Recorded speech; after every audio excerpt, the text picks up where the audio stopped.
60 yaş mı? 60 yaşa netip bordu barsak, yaman yaşa yolluş burdu ağuluk içsen yanıdır. Bir burgilek bara.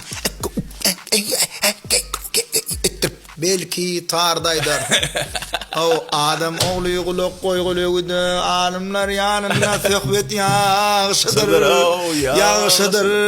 Yağışıdır. Kuydu darla yene dam dam. Onun ağam tarığım koy ya dutarda edip durmu ya.